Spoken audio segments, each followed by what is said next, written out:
Bonjour la familia. Nous sommes le 16 juillet. Toujours le même temps au ciel. Il fait frais, il y a une petite brise, un petit vent du nord qui est un petit peu frais. Mais il fait super beau. 22-23 degrés sûrement. C'est vrai. Bon, alors ce matin,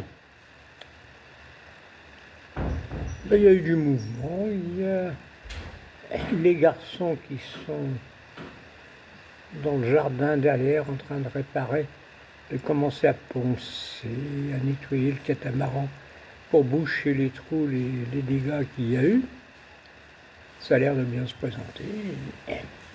Ils ont l'air efficaces. Les grands ont été, ces messieurs ont été se faire certainement prendre une petite mousse sur le port et faire les courses. Stéphanie, en ce moment, est en train de se baigner. À mon avis, Marco va pas tarder à y aller. Tant qu'à Aurélie, elle est en train de faire de la couture de ce matin sur le trampoline du catamaran. Bon, tout ça, ça vous dit rien, mais à vrai dire, c'est très délicat, c'est très important et c'est difficile. Donc, je sais pas, ça fait 3-4 heures qu'elle y est avec une aiguille spéciale, des fils. Bon. C'est un travail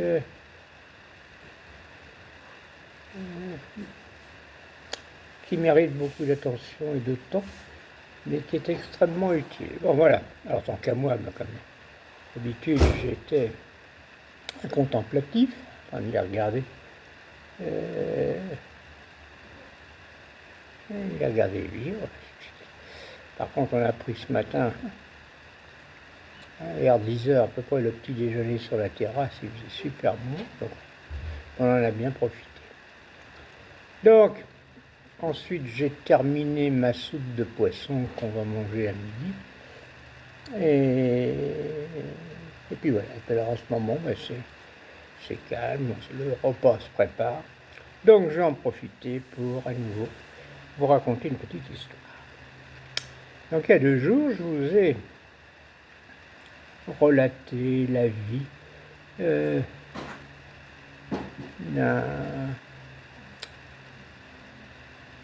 d'un grand militaire français, en l'occurrence le général Leclerc. Pour à peu près avoir fait le tour de cette période-là, je vais vous parler aujourd'hui d'un autre grand militaire que vous connaissez, bien évidemment, de nom du moins, qui s'appelle Jean Delattre de Tassigny. Que voilà un personnage, c'est tout à fait remarquable à la lecture de la biographie de ces 2 hommes, la similitude de trajectoire entre ces 2 grands militaires, avec, pour Delattre, on va voir, une trajectoire un peu ondulée en fonction des éléments internationaux qui se sont passés à son époque. Et donc on va prendre connaissance. Donc ce fameux Jean Delattre, qu'on appellera Delattre, c'est le terme, le nom qu'il a employé. Donc il est né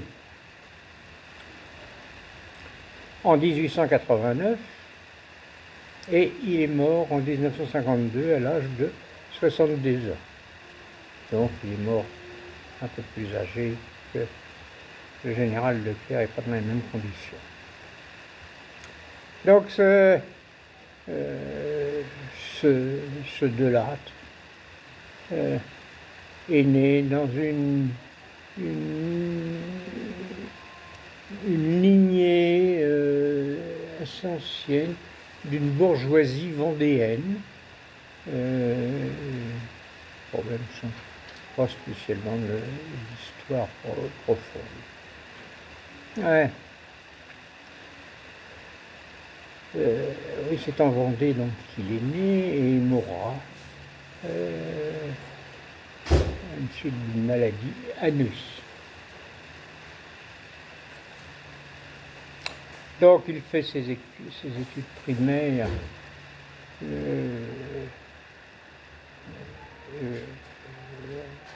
à Poitiers,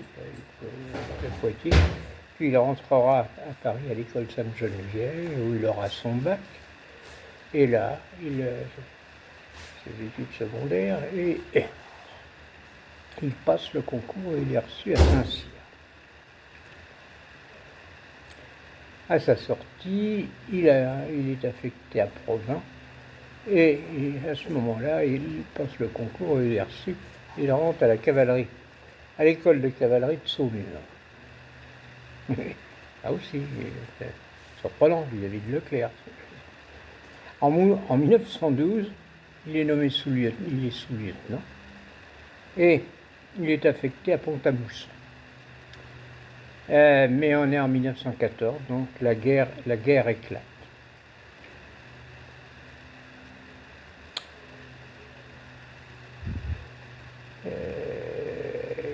Et donc en 1914, il est sur le front et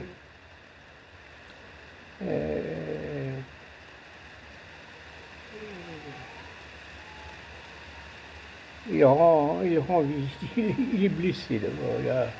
Il reçoit un coup de lance dans la cuisse, je crois. Donc il va à l'hôpital, il est en convalescence, il en profite pour aller rendre visite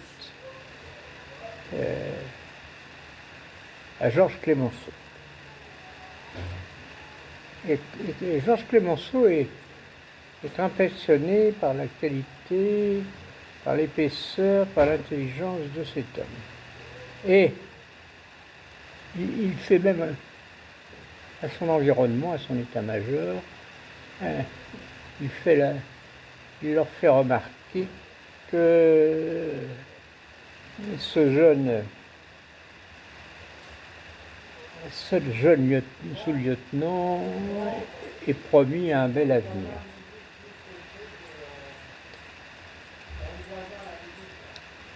Donc, la guerre se passe.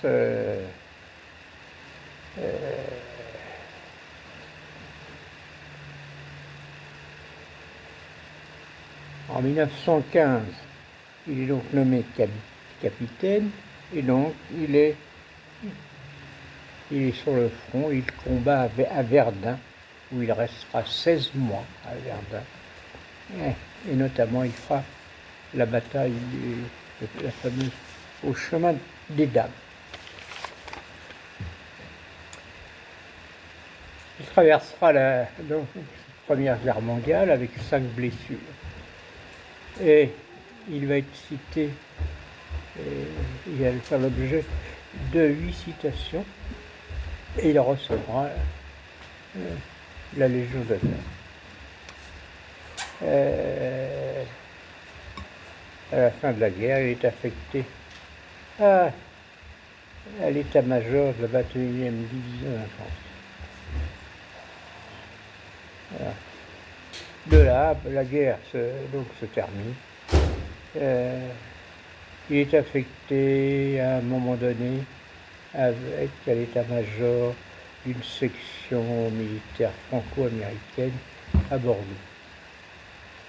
Après quoi, il rejoint à Bayonne le 49e régiment d'infanterie. Non, le gouvernement français de 1921 à 1926 l'envoie au Maroc pour à la fois avoir des actions au Maroc pour un peu calmer les esprits qui s'échauffent. Et là encore, lors d'un combat dans le Rif, il est blessé et une fois de plus, il reçoit 3 citations. Alors, de 1927 à 1929, il retourne à l'école. il est à l'école, il va à l'école de guerre. Là aussi, on retrouve la trajectoire de Leclerc, c'est la même chose. Et durant cette période, où je ne sais pas exactement l'année, bon, il se marie et il aura un fils unique qui s'appelle Bernard de Lattre de Tassigny.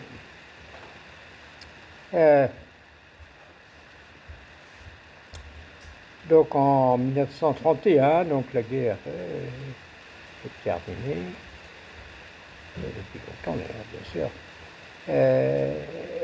et il intègre le 4e bureau de l'état-major. Il est nommé lieutenant-colonel auprès du général Weygand. Bien. À ce poste, il découvre, après le monde militaire, il découvre le monde beaucoup plus politique, et notamment de la politique étrangère de la France, des liens qu'il y a avec l'URSS. Il découvre également la gestion financière des armées françaises, les problèmes budgétaires, donc ça c'est nouveau pour lui, qui l'intéresse vivement. Et toutefois, sur la gestion de la France,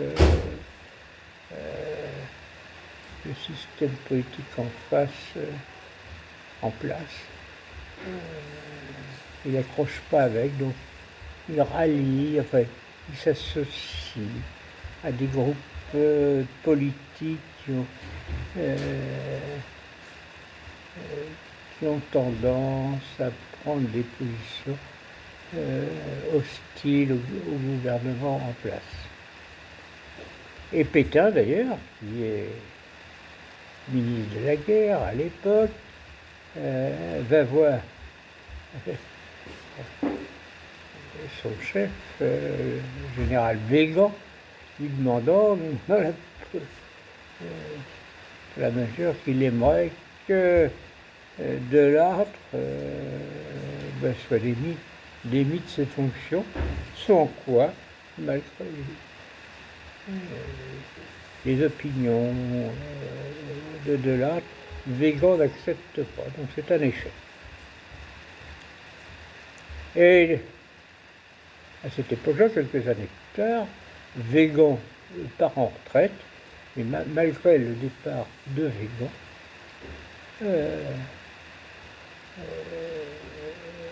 Delattre conserve son emploi au sein de l'état-major des troupes françaises. Il est même promu colonel et de 1937 à 1938, il retourne à nouveau à l'école pour les hautes études militaires. Je me souviens plus si Leclerc l'a fait. Et à sa sortie, il devient chef d'état-major de la région militaire de l'Est de la France à Strasbourg. Nous arrivons en 1939, la guerre éclate. Il est promu général et il est nommé chef d'état-major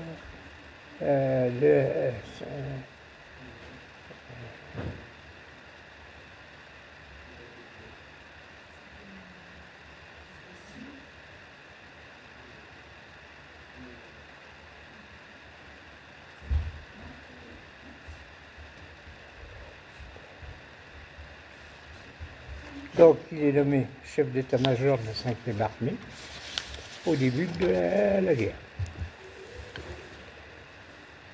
Donc,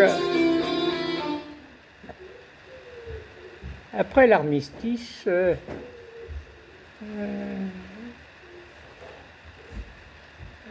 donc Pétain a pris la tête à signer la capitulation de la France. Et il ne quitte pas l'armée, il reste dans l'armée de la République française, de la République de Pétain. Et il pense sincèrement que la voie qu'a choisie Pétain est bon pour la France, pour défendre les intérêts de la France.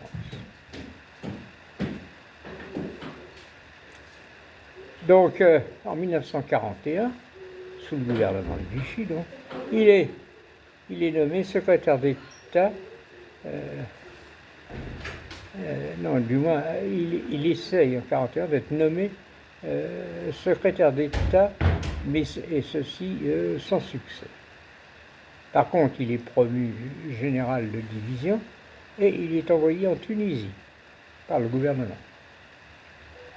Là, il commence à créer une école destinée aux cadres de l'armée, à la fois de l'armée tunisienne et de l'armée française.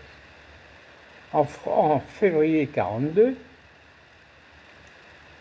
il est rapatrié en France et il prend la tête, le commandement de la 16e division militaire de Montpellier.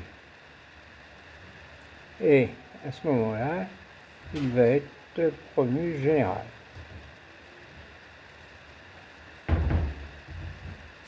Alors les Allemands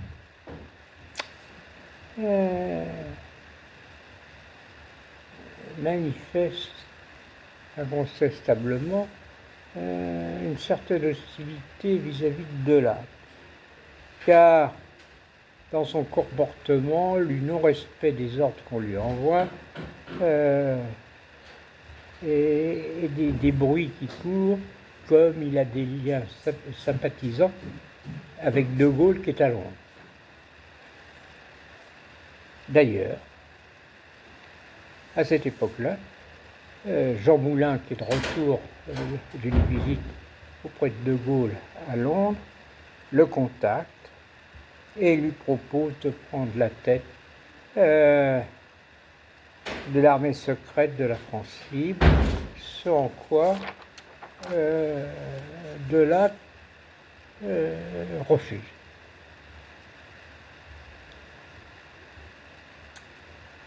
Alors, nous sommes en 1942.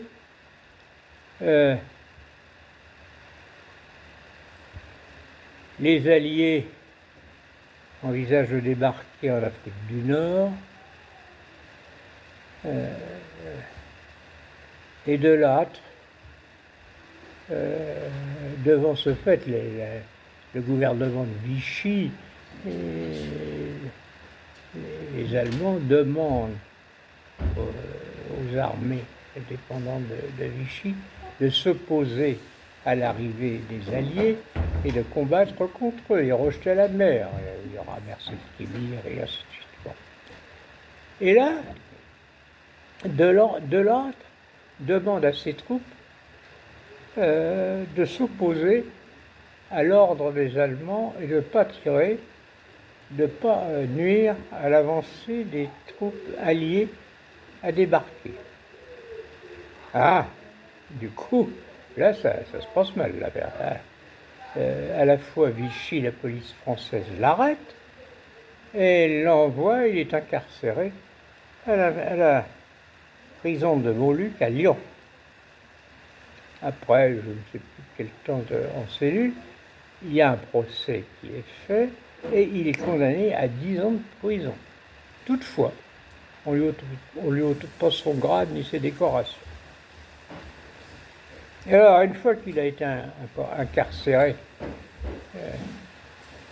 dans cette prison, avec l'appui de sa femme, de son fils, des résistants, il s'échappe de la prison d'Orion. Les résistants, les résistants le cachent et mettent sur pied une évasion et il va rejoindre Londres. Une fois qu'il est à Londres, donc il voit De Gaulle, on lui donne qu'il le prie de rejoindre Alger et De Gaulle le nomme général de corps d'armée. Donc il commande la première armée française. Avec à la tête de cette armée, il se met en route. Il reprend l'île d'Elbe en premier. Et il participe à l'élaboration du plan de ce qu'on appellera l'Overlord. Donc, il va commencer par les débarquements en Afrique du Nord, la remontée de l'Italie, la remontée de la vallée du Rhône, le débarquement en Normandie en 1944, la jonction des armées de Leclerc et de Lattre, et la libération de Paris, la libération de Strasbourg, et aller jusqu'au nid d'Aigle, la planche de Hitler. Donc avec les Américains, de Lattre débarque en Provence, après avoir passé l'Italie, bon, bien, en Provence. Là, en Provence, on est le 14 août 1944. Il libère Toulon, on reprend Marseille,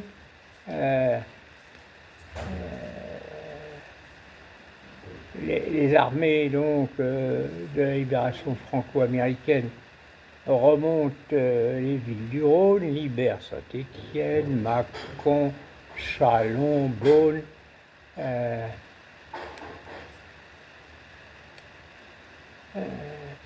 Le corps d'armée dont est responsable de là a 400 000 hommes sous ses ordres.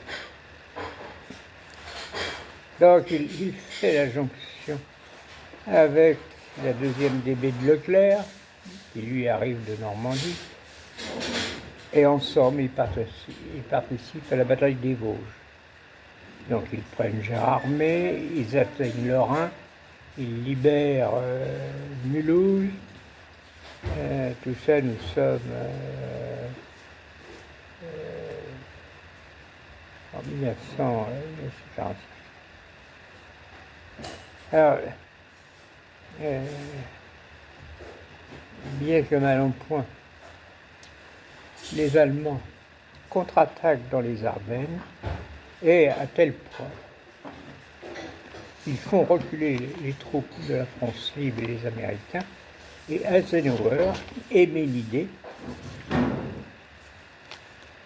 d'abandonner l'Alsace et de se replier devant la puissance de l'attaque des Allemands. Oh, De Gaulle monte sur ses grands chevaux, elle dit que ce serait une catastrophe de rendre des villes comme Strasbourg, l'Alsace, qui ont été conquises par les armées françaises de Lattre et de Leclerc. Donc, il prend sa valise, lui aussi, il va voir Eisenhower, il va voir Churchill, et il dit ça suffit, il n'est pas question qu'on laisse tout ça. Il arrive à avoir gain de cause, en plus il convoque de Lattre et lui dit et Leclerc, on ne lâche pas, on garde Mulhouse. Donc,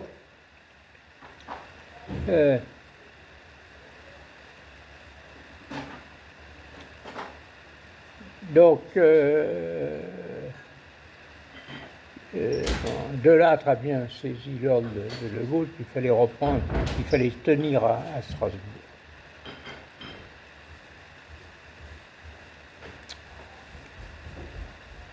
Donc la première chose qu'il fait, là, les Allemands avaient repris Colmar, étaient très implantés. Donc la première chose qu'il décide, c'est de réduire la poche de Colmar, de reprendre le Clomar et de Colmar. Ce qu'ils font. Donc ils sont donc en possession de Colmar. Là, Strasbourg est sécurisé. Les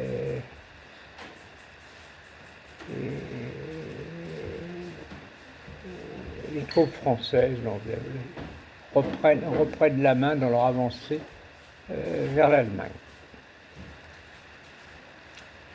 Devant les succès qu'ont eu l'armée française,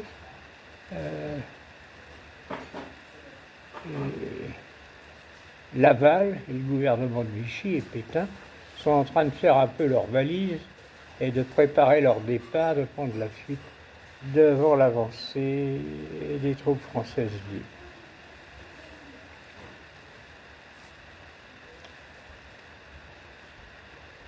Et donc Delattre va franchir le Rhin et rentrer en Allemagne le 31 mars, mars 1945.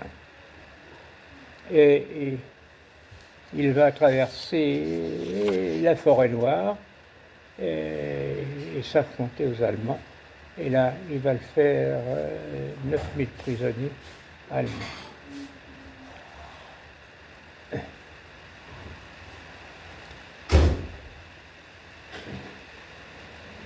Alors, après avoir la forêt noire, l'Allemagne, Delattre rentre en Suisse et il s'implante, il pénètre en Autriche. Et en mai 1945,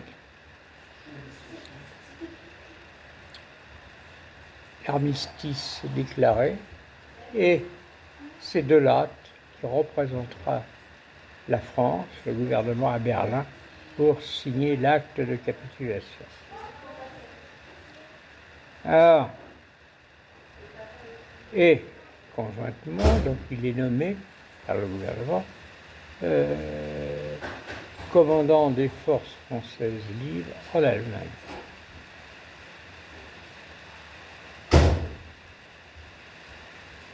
Donc, en 1945 et 1947, il est inspecteur général des armées.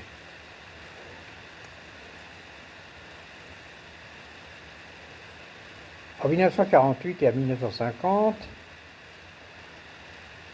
il est nommé commandant en chef des forces terrestres de l'Europe de l'Ouest, qui est basé à Fontainebleau. Poste extrêmement important, à la fois stratégique et à la fois très politique. Et en 1950, donc, il devient, le gouvernement français le nomme commissaire en Indochine, où des tensions se font jour. Et il prend en même temps la tête du corps expéditionnaire français qui est basé à Saïgon. Il met sur pied une armée nationale vietnamienne. Et il entretient avec l'appui, avec la coopération du chef de l'État qui s'appelait Bao Dai, qui était très favorable à la France, ce qui ne va pas durer très longtemps. Et à la même époque, les troupes communistes venant de Corée du Nord et de Chine décident d'attaquer de toutes parts au Vietnam et de faire sauter le régime en place.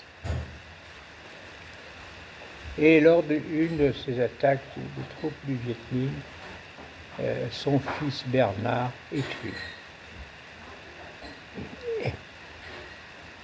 Et ce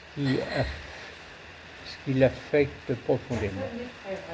Donc, mais lui, suite à toutes les blessures qu'il a eues durant sa vie de militaire, devant la débauche d'énergie et surtout le décès de son fils, font que sa santé décline et que son envie de se battre décline également. Et à cette même époque, donc, sur une des plaies qu'il avait eues, il y a une infection qui se met dans ses os qui l'empêche à la fois de se développer. C'est dramatique pour lui. Et donc, épuisé, il s'éteint en 1952. À l'occasion de ses obsèques, qui vont être nationaux, il est promu, il est élevé au degré de maréchal de France. Ces obsèques auront lieu à Notre-Dame et un hommage lui sera rendu aux Invalides en présence de De Gaulle, d'Eisenhower et de Montgomery. Cet donc était un très grand représentant de la France durant sa vie. Donc, voilà la biographie de ce grand militaire. Et bien évidemment, on pourrait faire le parallèle, la similitude de trajectoire avec le général Leclerc. Avec toutefois, dans la vie de Lattre, à l'issue de la guerre,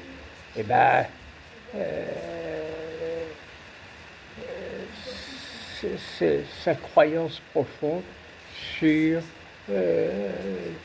les choix qui ont été faits par Pétain à l'époque et jusqu'au moment où il a été conduit à désobéir et de rejoindre De Gaulle, ne pouvant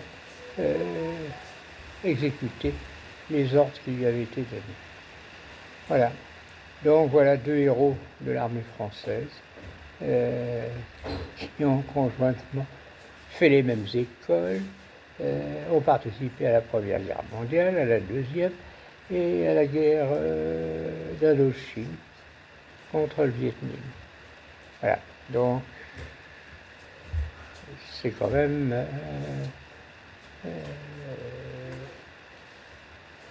extrêmement rare, je trouve, au sein d'une même nation, deux personnages à la trajectoire aussi parallèle. Voilà, je vous remercie. N'hésitez pas à aller prendre des informations de votre côté sur ces personnages, ces héros de l'armée française. Bien, je vous remercie et à bientôt.